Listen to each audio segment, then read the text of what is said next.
Hey, what's up, y'all, and welcome to episode 112 of the Take One Podcast. I am your host, August C. Jones, and after a week of rest of me being sick and stuff, I am back with a new episode of the podcast. And so we got quite a few things to talk about. I'm going to catch up on a few trailers that dropped last week or whatnot, just to get my take on it. I'm going to tackle the box office, as I do every week, except for last week. But before all of that, let's go ahead and jump right into the first thing, which is the title of this podcast, that Netflix has gone ahead and just cleaned house and just, finished up the rest of the Marvel universe that they had a part of their collection, which is The Punisher and Jessica Jones. Now, we knew that this was going to happen. We knew that this was going to happen.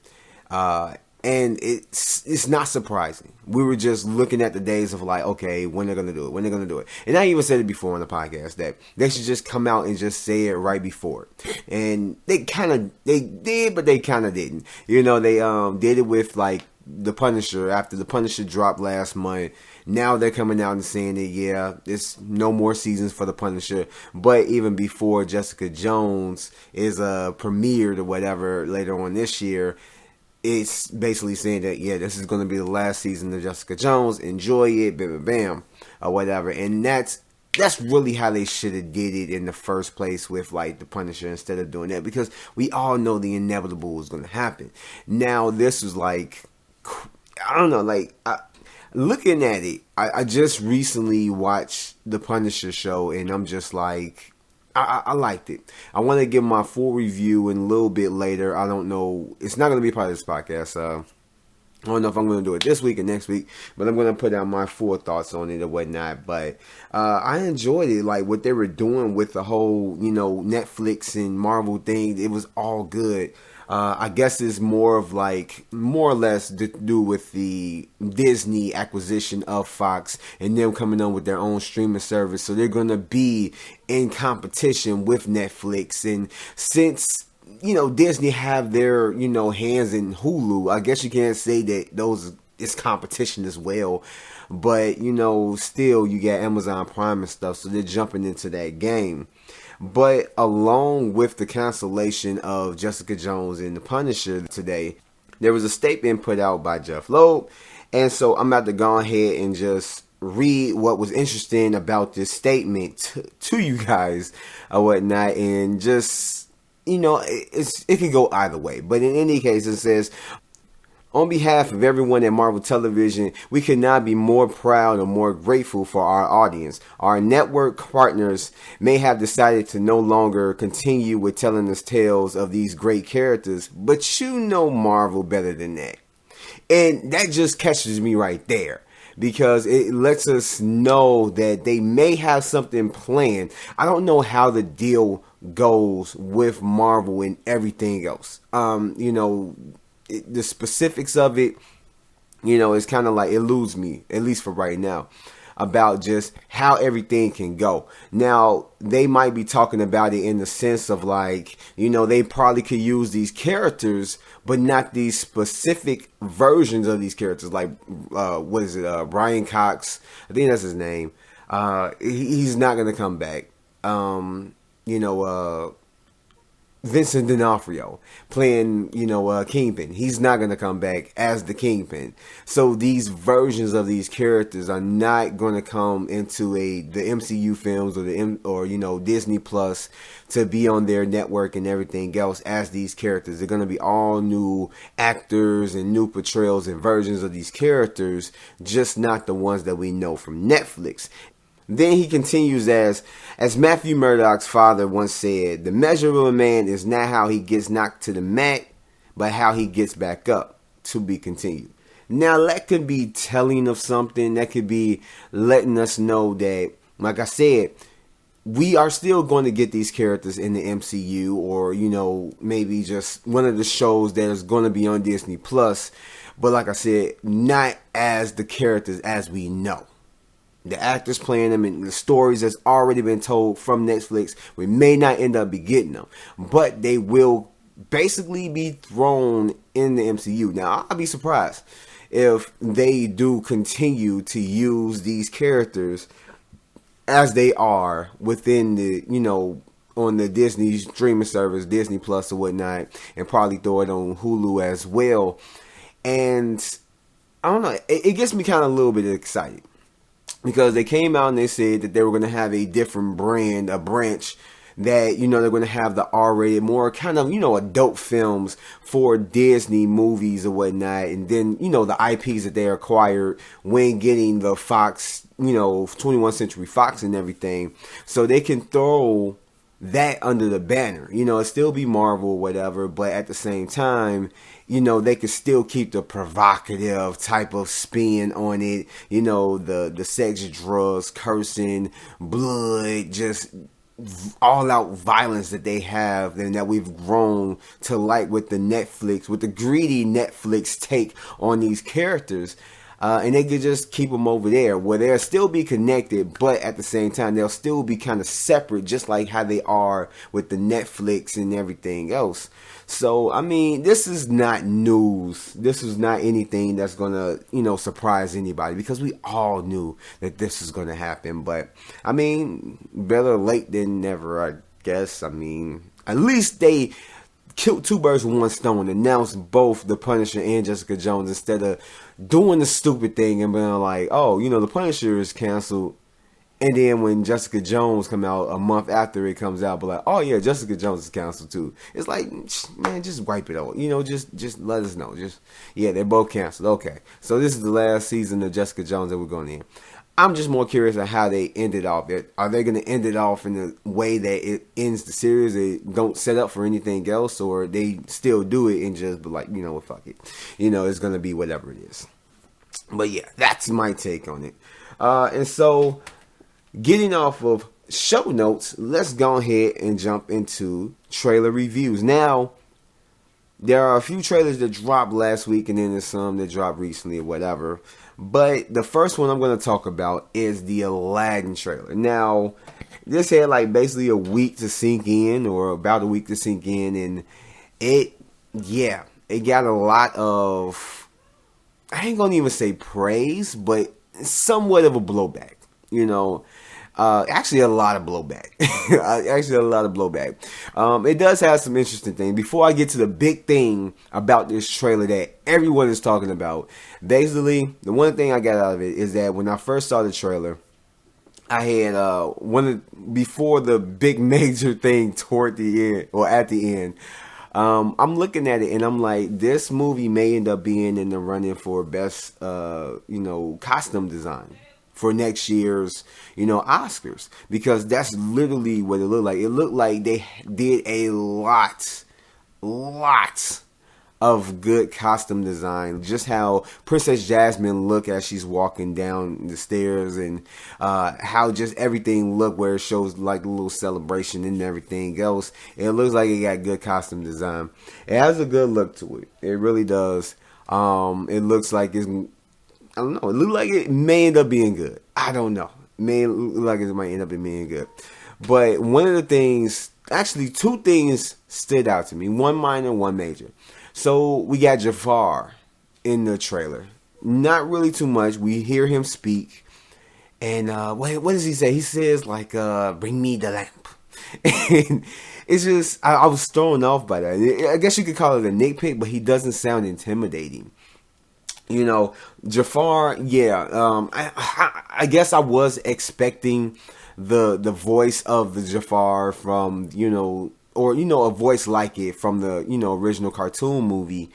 But at least he sounds a little bit more menacing, or, kind of like bad guyish.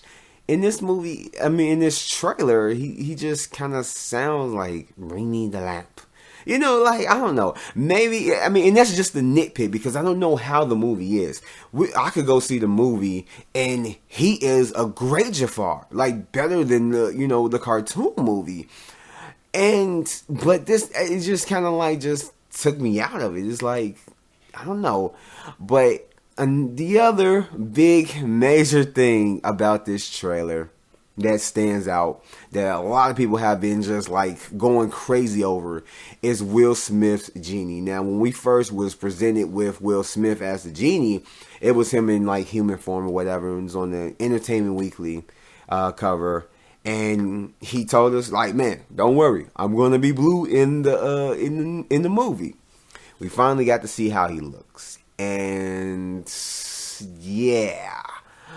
It's not the best. It's not the best. Now, given we only got one shot of him in this trailer, maybe he got some more work to do. And then maybe when we see him in the movies, we're going to be like, hey, you know, he was a good-ass genie from just how he was written, how he delivered his lines and everything else. And just, he looked good. You know, that... like what 5 seconds of him up in the trailer didn't do him justice because he is a great genie. Maybe we get that from it. Maybe. I don't know. But yeah, the first thing that popped up in my mind, which I'm surprised that I didn't see it, is that I didn't see a lot of Shrek memes, because that's the first thing that popped in my mind is Shrek. It's like he looks like a blue Shrek. Like, I don't know, I just couldn't get it out of my head. And it's like, I'm not really trying to throw shade. Don't get me wrong. I'm not trying to sit here and bash, you know, Will Smith like everyone else did with the genie and everything else.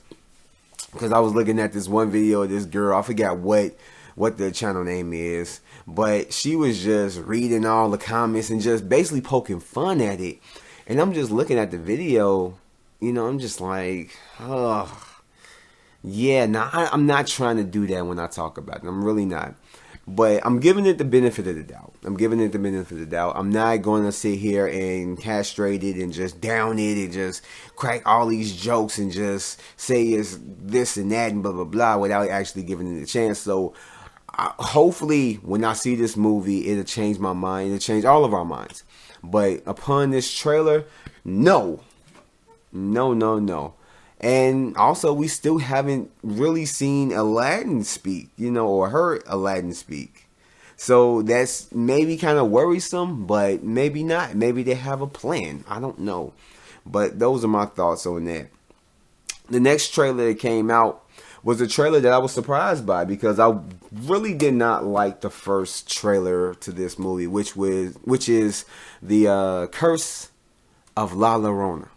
And it's produced by James Wan in the same vein as The Conjuring.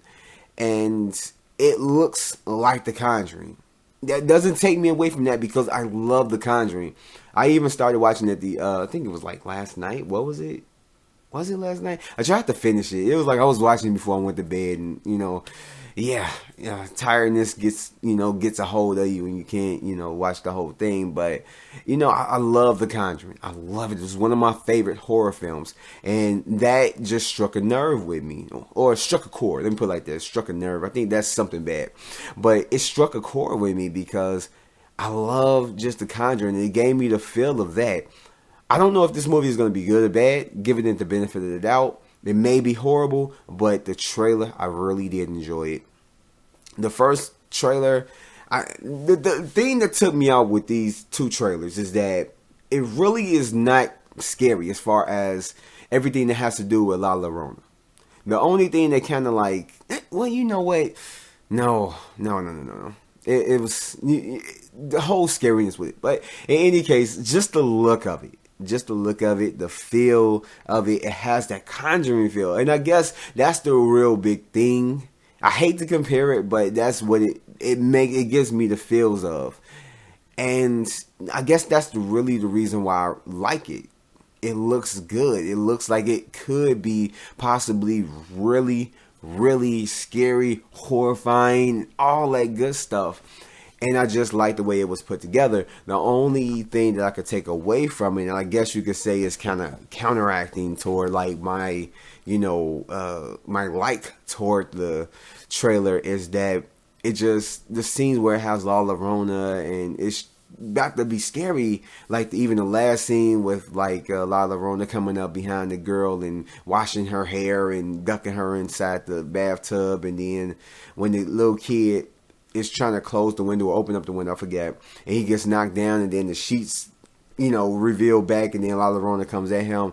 It's just, I don't know, I didn't find those scenes scary in the trailer, and like in the trailer, I want some scenes to kind of like be like, oh shit, okay, got me reacting to it. I ain't saying scare me, but at least kind of like get me semi creeped out, and it really didn't. But I did enjoy the trailer nonetheless. It looks like it's gonna be crazy, stupid, scary, fun, and I cannot wait to watch this. This trailer got me more on board for this movie than the other trailer has, and I'm really, really excited to see it.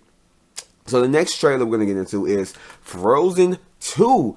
Now, Frozen is a movie I didn't care for. I watched it, thought it was overhyped. I thought it was good. Don't get me wrong, it was good. But the only thing is, I think a lot of people really, really hyped it up because of the song Let It Go. If it wasn't for that song, this movie probably wouldn't have been the way it was. But, it's still a money maker.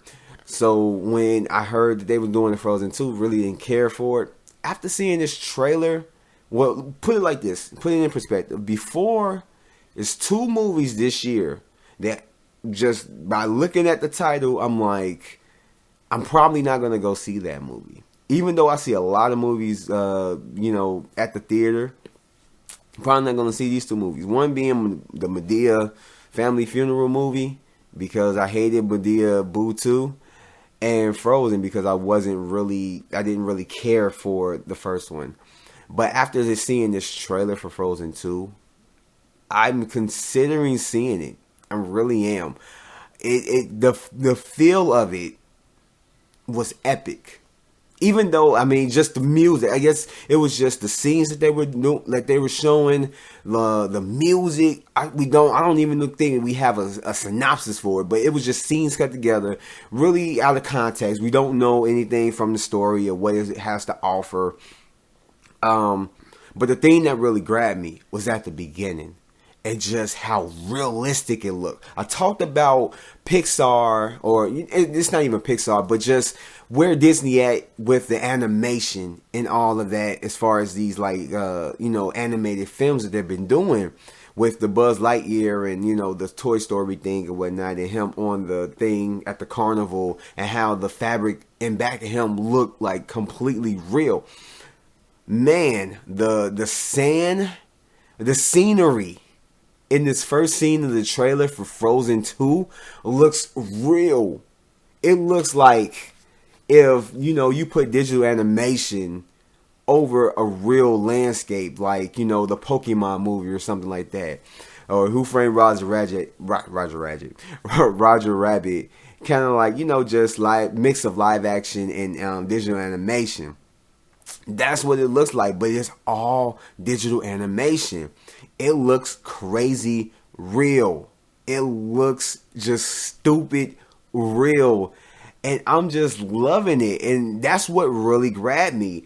And that's what's crazy, is because Toy Story 4 is a movie that I'm going to go see. But Frozen 2 was one that I'm probably like, okay, I'm going to skip, because I don't have a daughter. I really didn't care for the first one, so I'm not really excited to see this one. And this one's like, man, me and my son may go see this. We may go see this. And it did its job. It started off the trailer with something that can grab you. Not only the realistic scene, feel of it, but you don't know what's going on. She's trying to conquer a wave or something. Or trying to actually get control of her powers. I don't know what the hell she was doing.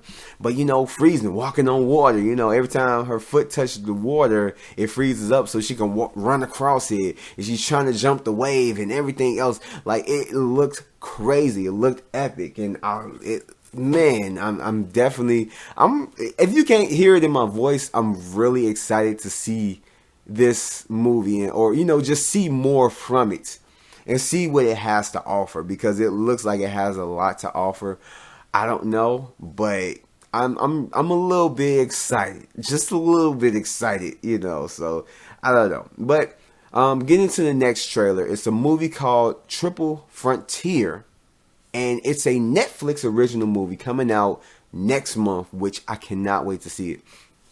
This trailer was probably the most excited out of all the trailers that I'm talking about in this podcast because it looked crazy good. This is one of those movies where I wish, I mean, I don't know if it's good or bad, don't get me wrong, but if it's really, really good, this is one of those movies where right now I wish that it was in theaters, at least for like a week.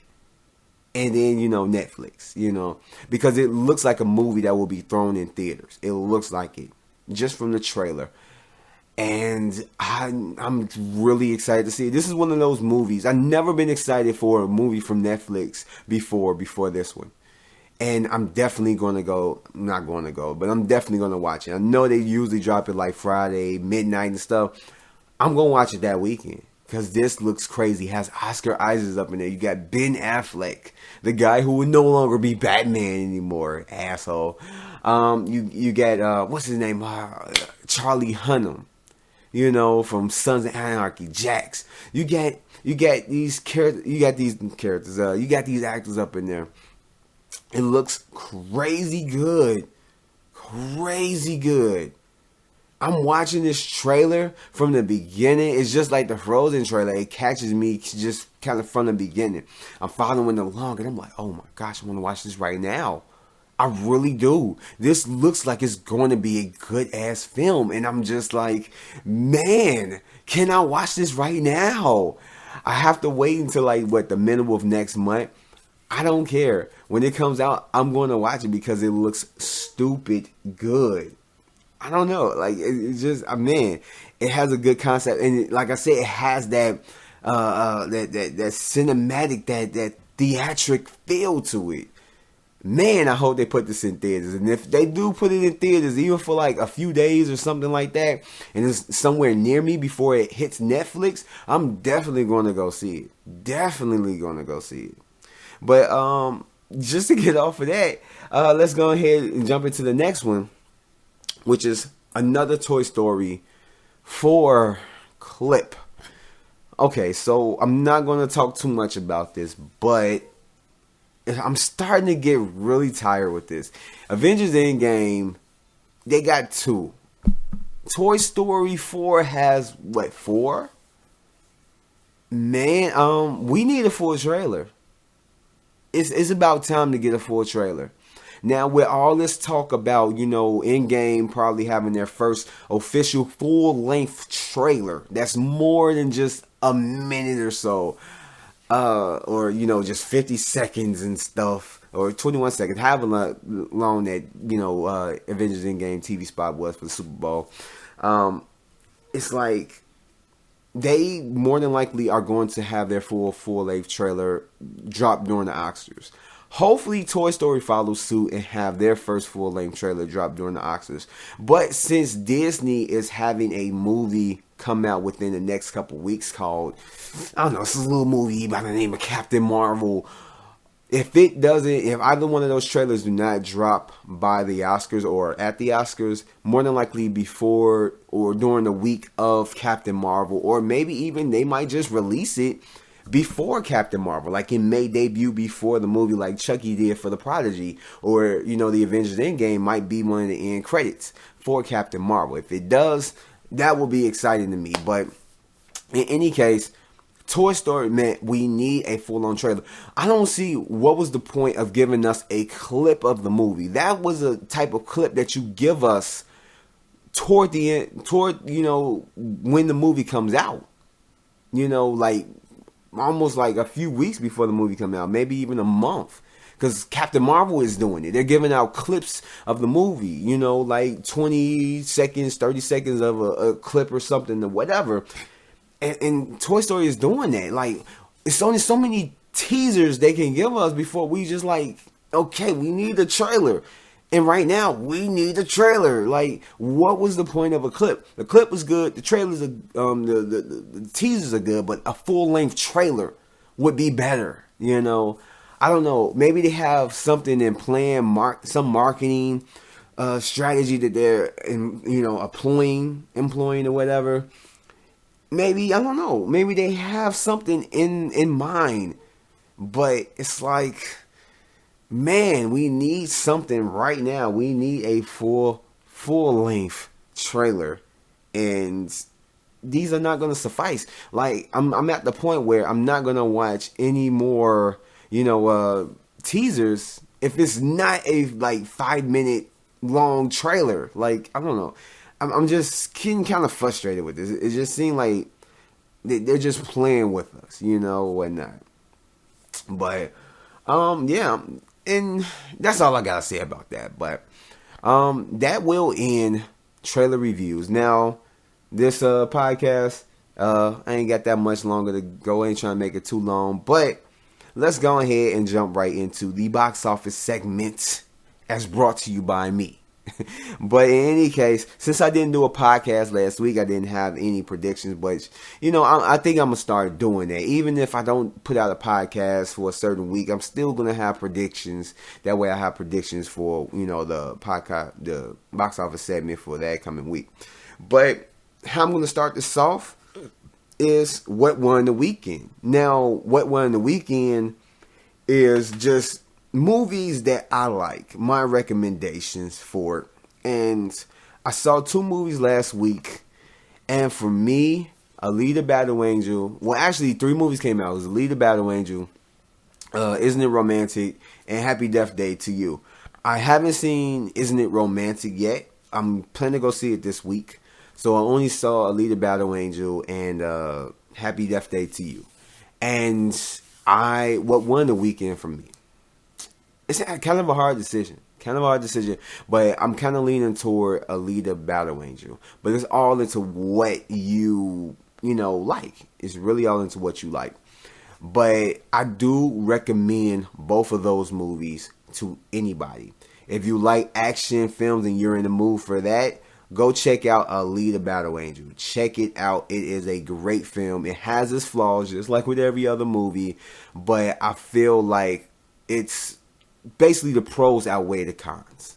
So definitely check it out if you're in the mood for action. If you're in the mood for anything else and you are a fan of Happy Death Day and you like the kind of horror comedy or whatever, kind of B-movie-ish type film or whatnot, check out Happy Death Day to You. Actually it was way better than what I thought it was going to be.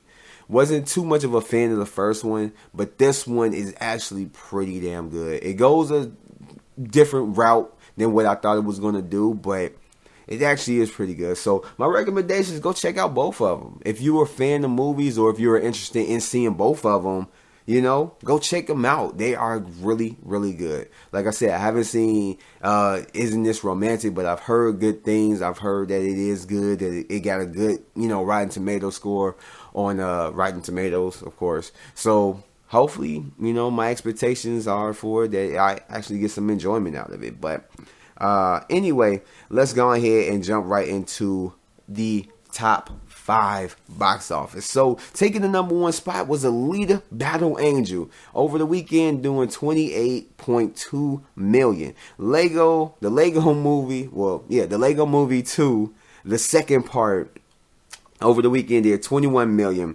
Isn't It Romantic took the number 3 spot with $14.3 million. What Men Want took the number 4 spot with $10.6 million, and Happy Death Day to You took the number 5 spot, rounded it off with $9.5 million. And what stands out to me the most out of this is just the low numbers. Before I even, I'm going to get to that after that. But yeah, just the low numbers. Alita Battle Angel, I thought that it would have more of a higher number than it did. It did take the number 1 spot. I did think that it was going to take the number 1 spot, of course. But it had low numbers. I thought it was going to be, better. At least 50 million. Maybe even more. Because it was a great, just action film, And I know, even though a lot of people aren't familiar with the, the source material, because I'm surely wasn't. I surely wasn't. But at the same time, it looks visually good enough to grab people and bring them in. I don't know if it was that good enough to bring a lot of people in. Obviously, it wasn't. But, I don't know. I'm just disappointed that it did what it did. Now, it did over 100 or something million, like worldwide, but I don't know if it's going to catch its budget. I don't know if it's going to make money for the studio, for Fox. And it may end up losing them some money, but I don't think it's going to be by a great amount. It is definitely not going to be in Mortal Engines, because even though I enjoyed that movie did horrible at the box office last year. But I don't think it's going to do that. But along with that, Happy Death Day, that was a movie where I thought that it was going to do better as far as not even just numbers wise, but just higher up in the top 5, because of a lot of people did like Happy Death Day, and it's one of those movies that will appeal to teens and stuff like that, and even just people that like horror films or whatever, even though it's not really a horror film or whatever. It would appeal to a massive audience. Then I would say Alita Battle Angel, kind of in the same realm as What Men Want. I guess you could say it's kind of like on the same totem, but I obviously I was wrong. I mean, the number 5 spot, with as much money as it made, it's going to make its money back, but I thought it would be bigger. I thought it would be make a little bit more. I thought it was going to be at a different level, but I mean, it's not. And I mean, and it was actually pretty good. So that's some of the things that stood out to me up in there. Yeah, and that's really everything that really stood out to me. But also to mention, Fighting With My Family, it's coming out this week, which I'm going to touch on and whatnot. But it's hitting worldwide this week. It's already been in theaters, but not that many theaters or whatnot. I think it was not even that. It was like a very low number of theaters that it came out in. But it came out, did $135,000, and it came in at 33 spot. So by the end of this weekend, with the high score that it got on Rotten Tomatoes, I think it's in like the 90s something. I think it's something like that. It's going to end up, it's going to end up in a higher place. I don't know if it's going to crack the top 5, but, hey, it may end up doing it.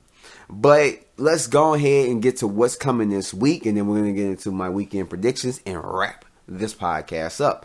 So coming this week is How to Train Your Dragon: The Hidden World, which is the third and I'm believing final film to How to Train Your Dragon, franchise.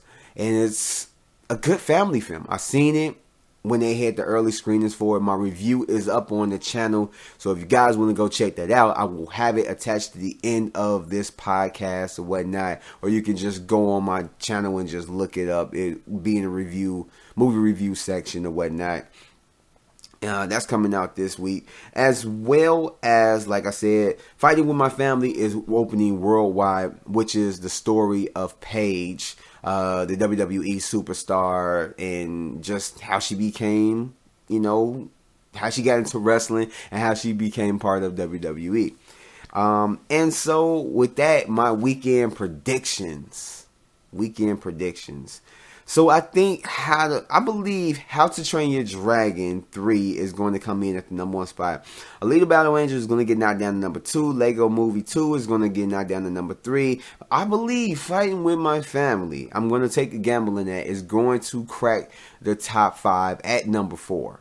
I don't know how many people are interested in seeing this movie, but it got The Rock in it, so they're using that as a marketing tool to get more people into it or whatnot. But I mean, just because it's a good film and they get a high rating don't mean that it's going to, do well as far as financially or whatnot. But I don't think it was made for that much, so I don't think it's going to have too much trouble with that.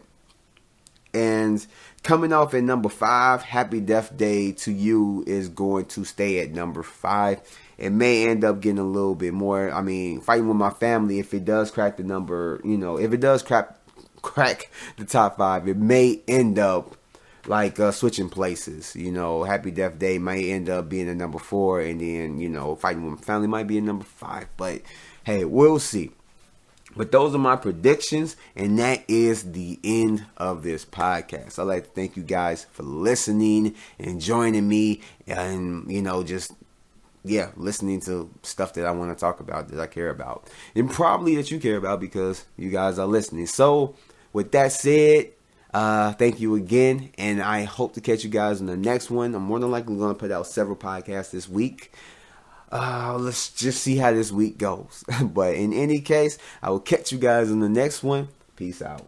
Hey, before you guys leave, make sure you hit that like button as well as that subscribe button. And you see that little bell? Make sure you hit that to turn on your notifications. That way you'll be notified for anything that appears on my channel. Hope to see you guys next time. Peace out.